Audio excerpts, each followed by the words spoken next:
Friends, Principal Science here. Enjoy episode 20 of Principal Science. Got some great things today. So exciting. Going to continue talking about stars.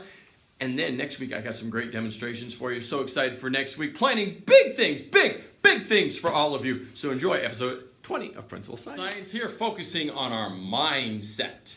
Okay? This is really important to always have a positive mindset. So keep your thoughts positive because your thoughts become your words. Okay? Your positive words become your behavior, right?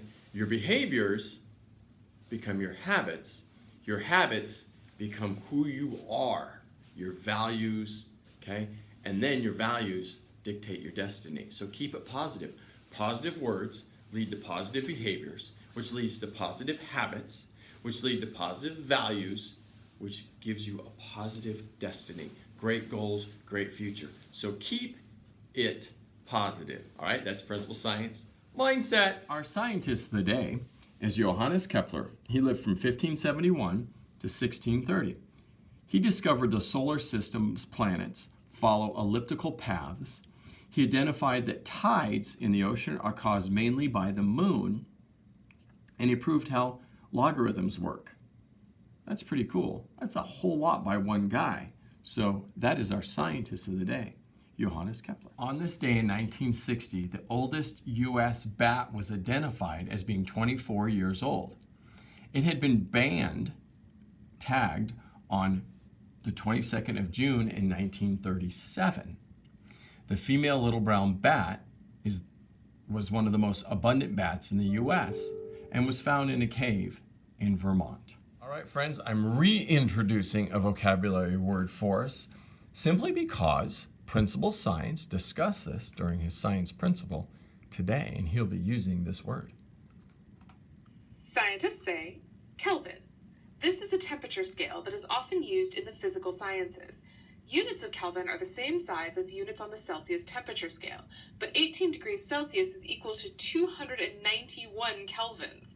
Why is that? The Celsius scale is based on the freezing point of water, which is set at 0 degrees. The 0 point of Kelvin, though, is based on absolute zero, the lowest possible temperature at which no molecule can move. Now that's cold. All right, so that is our scientific word of the day. Monsters love underpants. Monsters think it's monster fun to creep around all scary, but there's something they love even more than looking mean and hairy. Monsters all love underpants and think pants are fantastic. They like all patterns, shapes, and styles, and twanging pants elastic. Some prowl through the dingy dungeons. Ooh, they hear them howling loudly. Creak! One finds squeaky armor pants and clanks around so proudly. Metal underpants. Drool monsters from the steamy swamp fill pants with gooey slime, slippery slime. But oops, their pants get slippery and slide down all the time. Well, that's not good. Wild woolly mountain monsters make explorers faint with fright. Clomp, they snatch their frozen pants. They run off in the night. At the bottom of the ocean, a pirate ship now rests, where sea monsters wear pants with jewels they've pinched from the treasure chest. They're fancy. Spiky, spooky space monsters all wave and roar, hooray! When out from blackest, deepest space, the bright bloomers float their way. Bloomers is another word for underpants. It's not the sand inside their pants that makes the monsters twitchy. His underpants are way too small. I wish they weren't so itchy. It's Saturday, their disco night. They wear pants bold and brave. The password, shh, is wobbly pants to get inside the cave. The monsters show their pants off.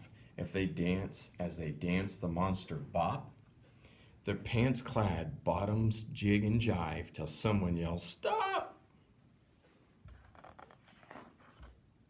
It's almost daylight.